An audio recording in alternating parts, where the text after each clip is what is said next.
안녕하세요. 이번 논문 세미나 발표를 맡은 고려대학교 의료정보학 교실 방은송입니다. 이번 논문은 Multimodal Deep Learning Models for Alzheimer's Disease Prediction Using MRI and EHR이라는 논문입니다. 발표를 맡은 저는 현재 고려대학교 지능형 의료데이터 연구실에서 이하민 교수님의 지도를 받고 있습니다. 관심 분야로는 머신러닝을 이용한 질병 예측에 관심이 있습니다. 논문 소개에 앞서 멀티모달이란 무엇일까요? 멀티모달에 대해 간략하게 알아보도록 하겠습니다. 멀티모달이라는 단어에 들어간 모달이라는 단어의 뜻은 무엇일까요? 모달이라는 것은 데이터의 형태를 의미하며 이미지, 텍스트, 음성과 같은 여러 데이터의 형태를 말합니다. 가볍게 생각해보면 단일 모달리티를 이용해도 충분한 학습이 이루어지고 원하는 결과를 얻을 수 있을 것 같은데 왜 멀티모달이라는 개념이 등장하고 사용되고 있을까요? 여기 사람의 표정이 담긴 단일 모달 데이터인 이미지 데이터가 있고 이를 딥러닝을 이용하여 어떠한 표정인지 학습하고자 하는 태스크가 있다고 합시다. 만약 웃거나 우는 표정과 같은 표정이면 쉽게 구분할 수 있지만 애매모호한 표정이라면 어떨까요? 아마 구분짓기 어려움이 있을 수 있습니다. 같이 이러한 단일 모달 데이터의 한계를 극복하고자 여러 모달의 데이터를 사용하여 추가적 상호 보완적 정보를 제공함으로써 우리가 풀고자 하는 문제를 정확하고 포괄적으로 평가할 수 있는 방법이 등장했고, 이렇게 여러 형태의 데이터를 이용하는 것을 멀티모달이라고 합니다. 즉, 멀티모달은 이미지와 텍스트 등의 여러 형태의 데이터를 모델의 입력으로 받아 우리가 해결하고자 하는 문제를 해결하는 방법입니다. 앞서 모달리티에 대해 설명드렸었습니다. 그렇다면 여러 모달리티를 하나의 모델의 인풋으로 넣으려면 어떻게 해야 할까요? 데이터 통합이 필요할 것입니다. 본 논문에서는 어떻게 모달리티를 통합했는지 살펴보도록 하겠습니다. 멀티모달 인테그레이션에서는 서로 다른 모달을 세 가지 수준, 특징 수준, 중간 수준, 의사결정 수준으로 통합할 수 있습니다. 1번과 같은 특징 수준 통합에서는 각 모달리티에서 추출된 숨겨진 특징을 분류 전에 연결합니다. 2번인 중간 수준 통합에서는 통합 및 예측 전에 딥러닝 모델을 이용하여 원본 피처를 개별적으로 변환한 다음에 개별 모달리티에서 파생된 조인트 피처 레프레젠테이션을 사용하여 최종 분류에 사용합니다. 마지막 의사결정 수준 통합에서는 연구자들이 각 모달리티에 대해 서로 다른 모델을 개별적으로 학습시킨 다음에 보팅과 함께 앙상블을 적용하여 최종 분류를 결정합니다. 본 논문에서 제안된 프레임워크에서는 오토인코더를 통해 조인트 피처 레프레젠테이션을 학습하고 질병 진행을 예측하기 위해 모달리티와 파생된 특징을 다양한 중요성을 평가하는 두 단계의 피처 퓨전이 포함됩니다. 특히 이 논문에서 강조하는 엔트로피 기반 가중합계 분류 방법을 구현하여 각 개별 모달리티에서 도출된 분류 결과를 의사결정 수준에서 통합하여 최종 예측을 생성했습니다. 다음은 해당 논문의 타겟 질병인 알츠하이머에 대해 알아보도록 하겠습니다. 알츠하이머 병은 검증된 질병 완화 치료법이 없는 인지 기능 저하를 특징으로 하는 진행성 신경퇴행성 질환으로 현재 심장병, 암, 뇌졸중에 이어 4대 주요 사인으로 불릴 정도로 중요한 신경질환입니다. 알츠하이머 병의 전 세계 유병률은 인구 고령화로 인해 향후 50년 내에 6천만 명이 달성될 것으로 예상됩니다. 우리나라의 경우에는 질병관리청 국가건강정보 포털에 의하면 국내 유병률에 대한 자세한 자료는 없지만 국내에 약 30만 명의 치매 환자가 있을 것으로 의심하고 이 중 약 50%인 정도인 15만 명 정도의 알츠하이머 병의 환자가 있을 것으로 추산됩니다. 알츠하이머 병은 아직 완치할 수 있는 치료법이 없으며 치료법은 인지 기능 저하를 늦출 수 있을 뿐입니다. 따라서 임상 증상이 나타나기 전인 초기 단계에서 알츠하이머 병을 발견하는 것이 질병의 진행을 늦추는 데 매우 중요합니다. 알츠하이머 병의 진행은 일반적으로 인지 정상, 경도 인지 장애, 알츠하이머 병 상태의 세 단계로 분류됩니다. 본 연구에서는 멀티모달 딥러닝을 이용하여 알츠하이머 병의 진행에 따라 세 단계로 분류하는 것을 목적으로 합니다. 본 연구에서 사용된 데이터에 대해 알아보도록 하겠습니다. 본 연구에서 사용된 ADNI 데이터는 치매 관련 연구에서 사용되는 데이터베이스로 의사의 치매 진단이 포함된 데이터입니다. 18세에서 96세 사이에 6천 명 이상의 피험자로 구성되어 있으며 데이터 구성은 AD, MCI, CN으로 이루어져 있습니다. 피실험자의 수, 나이, 성별의 균형 잡힌 데이터로 구성되어 있으며 표 1에 표시된 바와 같이 4단계의 데이터 수집을 포함합니다.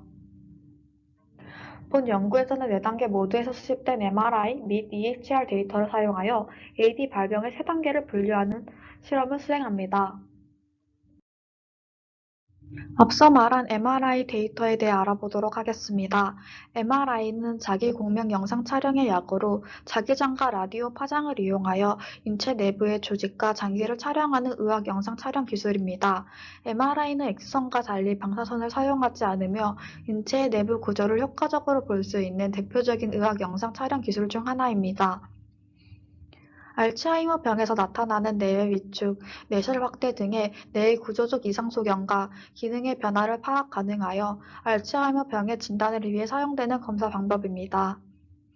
본 논문에서는 MRI 영상 기법 중에서 MPRAGE MRI 영상 기법을 적용하여 얻은 3D 이미지 형태로 260 곱하기 260 곱하기 166 복셀로 이루어진 데이터로 연구를 진행하며 레즈넷 및 3D 유넷을 사용하여 특징을 추출하였습니다. 해당 모델에 대해서는 뒷부분에서 설명하도록 하겠습니다. 이번에는 이미지 형태가 아닌 EHR 데이터에 대해 알아보도록 하겠습니다. EHR은 전자 건강 기록의 약어로 인구 통계학, 병력, 약물 복용 및 알레르기 예방접종 상태, 검사실 검사 결과, 영상의학 이미지, 생체 징후, 나이, 성별과 같은 개인적인 통계, 그리고 청구 정보를 포함하는 일정 범위의 데이터를 포함할 수 있습니다. 본 연구에서 사용된 EHR은 3,996명의 환자를 대상으로 하였으며 EHR 데이터에서는 딥 오토 인코더를 사용하여 특징을 추출하였습니다. 생의학 이미지에서 관심 영역 추출, 배치 효과 제거, 정교화 및 노이즈 필터링과 같은 데이터 품질 관리는 다운스트림 의사 결정을 지원하는 데 필요한 단계입니다. MRI 내 영상의 정량적 형태학적 연구를 위해서는 흔히 두개골 스트리핑이라고 하는 MRI 머리 스캔에서 두개골 외 또는 비내 조직에서부터 뇌를 분리하는 예비 처리가 필요합니다. 해당 논문에서는 두개골 스트리핑인 경우 의료 영상에서 전이학습을 사용하여 기존에 알려진 딥러닝 모델인 유넷을 사용합니다. 딥브레인의 패키지 익스트랙터2를 이용하여 두개골 스트래핑 데이터 세트에 대해서 학습된 유넷 모델을 구현합니다. 또한 강도 불균형성 보정과 같은 이미지 처리 기법을 사용하여 두개골 스트리핑과 함께 해백질 분할을 수행합니다. 추가적으로 가우시안 블러링 펑션을 이용하여 엣지 디텍션을 실행합니다. 이는 이미지에서 무작위 노이즈를 제거하는 데 도움이 되어서 전체 모델에 대한 계산 복잡성을 감소하는 효과가 있습니다. EHR 데이터와 MRI 데이터를 결합하는 데는 환자의 식별자를 이용하여 결합하였고, EHR 데이터의 경우에는 카테고리형 형수에는 원하는 인코딩을, 바이너리와 정량적 자료에 대해서는 리스케일링을 적용하였습니다. 데이터셋은 전체의 75%를 학습과 검증 데이터로 사용하였으며 남은 25%를 테스트셋으로 사용하였습니다. 학습 데이터상의 이미지 데이터 증강을 위하여 3에서 8도 범위의 이미지 랜덤 로테이션과 3에서 15 픽셀 범위의 랜덤 시프트를 사용하였습니다. 클래스 불균형으로부터 오는 잠재적인 효과를 막기 위해서는 CN은 6번, MCI는 4번, AD는 10번의 업샘플링을 수행하였습니다. 으로는 앞서 말한 모델들에 대해 알아보도록 하겠습니다. 본 논문에서는 3D 레즈넷 및 3D 유닛을 기반으로 한 분류 프레임워크를 제안하여 MRI에서 숨겨진 특징을 효과적으로 추출하고 AD 진행에 따른 3단계 분류를 위한 단일 모달리티 예측 결과를 생성합니다. 우선 간단히 레즈넷을 살펴보고 어떻게 특정 이미지의 피처를 추출하는지 알아보도록 하겠습니다. 레즈넷은 네트워크 깊이가 깊어지면 더 높은 성능을 낼 것이라는 생각과 달리 베니싱 그레디언트와 같은 문제가 발생함에 따라 인풋과 가까운 인식층이 희미해져 학습에 도움이 되지 않는다는 점에서 만들어진 모델입니다. 해당 모델의 특징인 자녀 블록에 대해 알아보도록 하겠습니다. 모델의 레이어가 깊어지면 깊어질수록 모델의 학습 난이도가 높아져 학습이 잘 된 형태로 변경하여 학습한 상수 fx에 대하여 인풋 값을 더해주는 아이디어인 스키 커넥션을 이용한 것입니다. 다시 말하면 앞서 학습한 정보인 x를 그대로 가져오고 추가적인 정보인 fx를 더해주겠다라는 말입니다. 기존의 VGG 네트워크보다 더 깊지만 자녀 블록을 활용해 복잡도의 성능은 더 개선된 모델로서 구현이 간단하며 학습 난이도가 매우 낮아지며 깊이가 깊어질수록 높은 정확도 향상을 보이는 장점이 있습니다. 본 논문에서는 첫 번째 컨볼루션 레이어에는 64개의 7곱하기7곱하기166 3차원 필터와 스트라이프 2로 구성되어 있으며 그 다음으론 3곱하기3 필터를 시작하여 필터 수가 점차 증가하는 4개의 컨볼루션 블록으로 이어집니다. 활성화 함수로는 모두 음수값을 부여하는 렐루를 사용하였으며 각 블록은 두 세트의 컨볼루션, 배치 로멀라이제이션, 렐루로 구성됩니다. 컨볼루션 블록 이후에는 에버리지 풀링을 이용하여 출력을 평탄화하였으며 이 출력물들을 모두 풀리 커넥티드된 64개의 노드로 보냅니다. 이후 소프트맥스 레이어를 이용하여 3가지 클래스에 대한 확률을 생성합니다. 다음은 이미지 세그멘테이션 분야에서 많이 사용되는 모델에 대해 알아보도록 하겠습니다. 유넷은 그림과 같이 U자형으로 생긴 모델입니다. 크게 다운샘플링 부분이 수축 경로와 업샘플링 부분인 확정 경로로 이루어져 있습니다. 수축 경로에서는 이미지에 존재하는 넓은 문맥 정보를 처리하며 이 구간에서는 해상도가 감소합니다. 확정 경로에서는 정밀한 지역화가 가능하며 해상도가 다시 키워집니다. 유넷의 특징은 화살표 방향과 같이 수축 경로에서 사용되었던 피처 맵을 확장 경로에서도 다시 사용한다는 점입니다. 이러함을 통해서 좋은 출력 결과를 얻을 수 있습니다. 유넷은 일반적인 CNN 분류 모델의 형식을 크게 바꾸지 않고 학습할 수 있어서 구조가 크게 어렵지 않다는 장점이 있습니다. 해당 논문에서는 기존 유넷 아키텍처의 3D 버전을 구현합니다. 3D 유넷 네트워크 구조는 일반적인 인코더 디코더 방식으로 다운샘플링 섹션과 업샘플링으로 구성됩니다. 3D 유넷은 4개의 다운샘플링 블록, 중간 블록, 4개의 업샘플링 블록, 그리고 출력 레이어로 구성됩니다. 각 다운샘플링 블록에서는 2개의 컨볼루션 레이어와 스트라이브 2인 최대 풀링 레이어가 포함됩니다. 또한 가적합을 방지하기 위해서 맥스 풀링 레이어의 출력에 드롭아웃을 적용하고 드롭아웃 확률을 0.5로 설정합니다. 특징 클래스 확률을 출력하기 위해 최종 유넷 레이어를 완전히 연결된 레이어로 배치합니다. EHR 데이터에 대해 적용한 모델을 알아보도록 하겠습니다. 본 논문에서는 EHR 데이터에 담긴 클리닉 피처 셀렉션과 프로그레션 예측을 위해 DAE, Deep Autoencoder 네트워크를 사용하였습니다. 어토인코더에 대해 알아보도록 하겠습니다.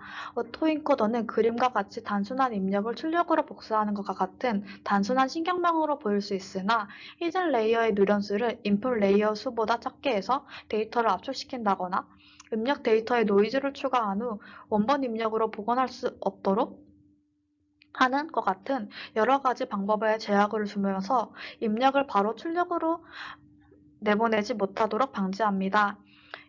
또한 데이터를 효율적으로 표현하는 방법을 학습하도록 합니다. 어토인코더는 보이는 것 같이 인코더 부분과 디코더 부분으로 두 부분으로 구성되어 있으며 인코더는 인지 네트워크라고도 불리며 입력을 내부 표현으로 변환하는 역할을 합니다. 디코더는 생성 네트워크라고도 불리며 내부 표현을 출력으로 변환합니다. 어토인코더는 입력을 재구성하기 때문에 출력을 리컨스트럭션, 재구성이라고도 하며 손질함수는 입력과 재구성과의 차이를 가지고 계산합니다. 그림과 같이 히든 레이어의 누런이 입력층보다 작으므로 입력이 저차원으로 표현되므로 입력이 그대로 출력으로 복사할 수 없기 때문에 출력이 입력과 같은 것을 출력하기 위해서 학습해야 하며 이러한 학습을 통해 오토인코더는 입력 데이터에서 가장 중요한 특성을 학습하도록 합니다. 본 논문에서는 오토인코더의 인풋으로 벡터 형식의 전처리된 EHR 데이터를 받았으며 각 서브 시퀀스 레이어에서는 더 스파시한 레프리젠테이션을 출력합니다. 길이 1297개의 초기 피처 벡터는 200개, 150, 마지막으로 100 크기의 표현으로 인코딩됩니다. 아담 옵티마이저를 사용하여 최적화를 진행했으며 클래스 불균형 문제를 해결하기 위해 웨이티드 클래시피케이션을 이용하여 학습을 진행했습니다. 재구성 손실을 막기 위해서 교차 엔트로피 손실과 평균 제곱 오차 MSC 손실을 적용하였으며 아래의 식과 같습니다. 여기서 W 리컨스트럭션과 W 클래스는 하이퍼 파라미터 튜닝 후 각각 0.2과 0.2와 0.8로 세팅했습니다. 이 최적화를 통해 모델은 원본 입력을 재현하고 분류 특징을 유지할 수 있는 효과적인 잠재 공간 표현, 레이턴트 스페이스 레프리젠테이션을 학습할 수 있습니다. 그렇게 인코디된 히든 레프리젠테이션은 임상 데이터를 기반으로 스테이지 클래시피케이션을 위한 인풋 피처로 사용할 수 있습니다. 다음으로는 DNN 딥러닝 네트워크에 대해 알아보도록 하겠습니다. 본 논문에서는 EHR 데이터를 기반으로 인터미디에이트 분류를 수행하기 위해서 전체적으로 3개의 레이어로 이루어진 딥 뉴럴 네트워크 아키텍처를 개발하였습니다. 이 아키텍처는 풀리 커넥티드 레이어 2개와 드롭 아웃 레이어 하나로 구성되어 있으며 드롭 아웃 레이트는 0.25입니다. 여기서 드롭 아웃은 레귤러리제이션을 촉진하기 위해 사용합니다.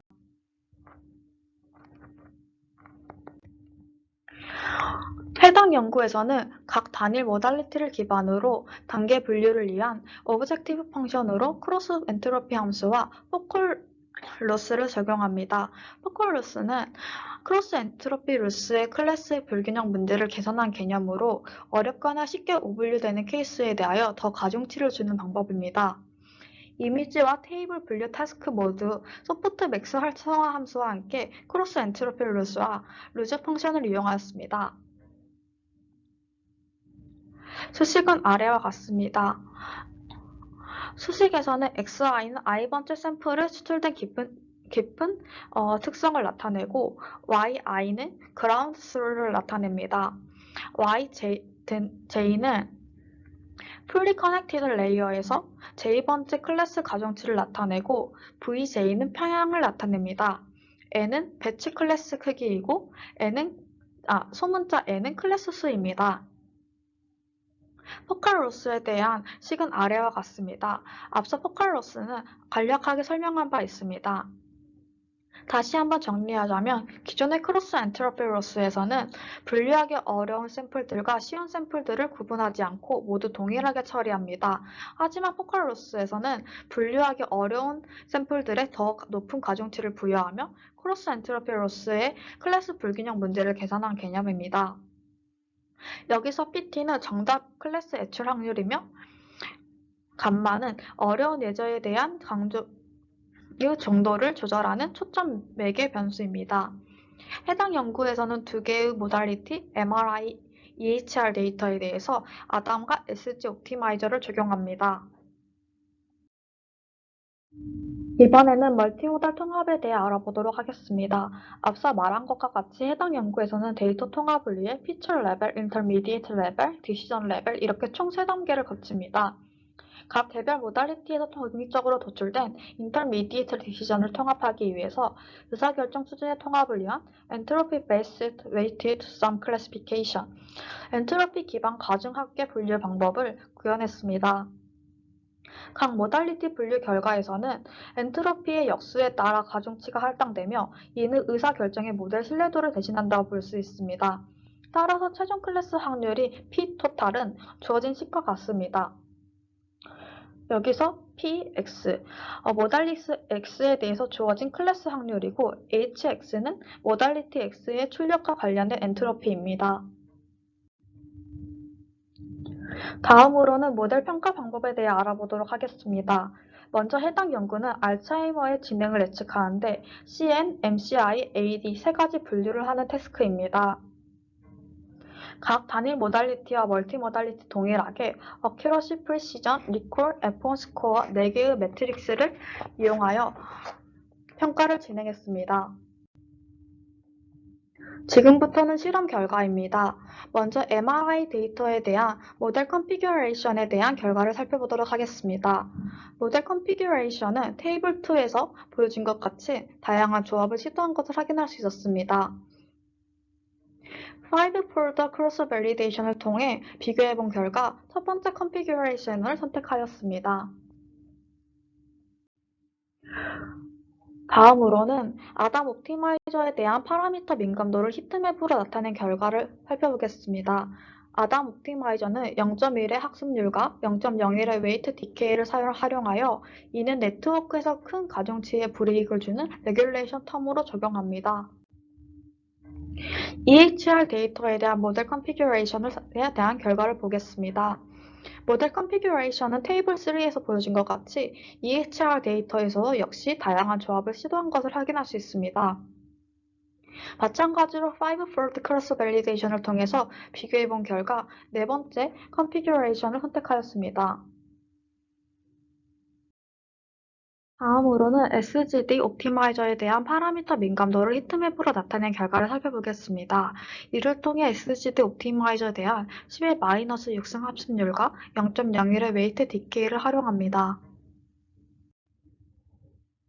싱글 모달리티에 대한 결과를 알아보겠습니다. A는 EHR 데이터에 대한 단일 모달리티의 결과이며 B는 EHR과 MRI 데이터를 합친 멀티모달 데이터에 대한 결과입니다. 이를 통해 AD와 non-AD를 비교해 봤을 때 단일 모달리티에 비해 멀티모달리티에 대한 결과가 더 효과적인 것을 볼 수 있었으며 AD와 CN 사이의 단계인 MCI를 CN으로부터 분리하는 것이 조금 더 도전적인 태스크라는 것을 알 수 있었습니다. 멀티모달 인테그레이션에 대한 결과를 알아보도록 하겠습니다. 아래의 표를 통해서 단일 모달리티보다는 멀티모달리티를 이용했을 때 더 좋은 매트릭 밸류를 얻는다는 것을 확인할 수 있었으며 특히 MRI 데이터에 비해 EHR 데이터가 질병의 진행 단계 예측을 더 중요한 역할을 한다는 것을 알 수 있었습니다. 다음 그림은 샘플 데이터에 대한 멀티모달 인테그레이션 퍼포먼스에 대한 결과입니다. MRI 슬라이스의 왼쪽은 전처리 전 로우 데이터이며 오른쪽은 전처리 후 데이터입니다. 각각을 보시면 MRI와 EHR 중에 어떠한 데이터가 최종 결과에 얼마나 많은 영향을 끼쳤는지 확인할 수 있었습니다. 적으로 본 실험에서 제안된 방식과 State of the Art Integration Method를 방식을 비교해 본 결과 특히 데이터 양식 수가 적음에도 불구하고 본 연구 모델이 AD 진행 예측을 위해 다른 모델과 비교하여 경쟁력 있는 성능을 달성할 수 있었습니다. 다음으로는 해당 논문의 한계점과 앞으로 진행해야 할 일에 대해 알아보도록 하겠습니다. 본 연구의 가장 큰 한계점은 통합해야 할 모달리티 데이터가 아직 더욱 남아있다는 점입니다. 향후 AD 진행 예측을 위해 더욱 개선하기 위해서 각 모달리티의 SNP와 레프레젠테이션 러닝을 포함할 예정입니다. 마지막으로 결론을 말씀드리고 발표를 마치고자 합니다. 이 논문에서는 AD-NI 데이터 세트의 MRI 이미지와 EHR 데이터를 이용하여 세 가지 AD 단계를 분류하기 위해 멀티모달 딥러닝 모델을 제안했습니다. EHR 데이터의 특징 추출 및 분류를 위해서 DAA와 DNN 활용하였으며 MRI 데이터에서는 레즈넷과 3D 유닛을 활용하였습니다. 의사결정 수준의 통합을 위해서는 새로운 가중합성 방법을 사용하여 영상 및 임상 데이터의 상호 보완적인 정보를 결합하여 AD 진행을 예측하였으며 정확도, 정밀도, 리콜, F1 스코어와 같은 네 가지 매트릭을 사용하여 다중 모달리티 통합 모델이 단일 모달리티 모델보다 성능이 뛰어나다는 것을 확인할 수 있었습니다. 또한 다른 최신 다중 모달 통합 방식과 비교해 봤을 때 본 논문에서 제안한 AD 진행 예측 모델은 경쟁력 있는 성능을 달성하였습니다. 이는 상호 보완적인 데이터 모달리티를 새로운 다중 모달 인공지능 방법과 결합하면 치매 환자의 진행 예측을 크게 향상시킬 수 있음을 나타냅니다. 지금까지 들어주셔서 감사합니다. 이상으로 발표를 마치겠습니다.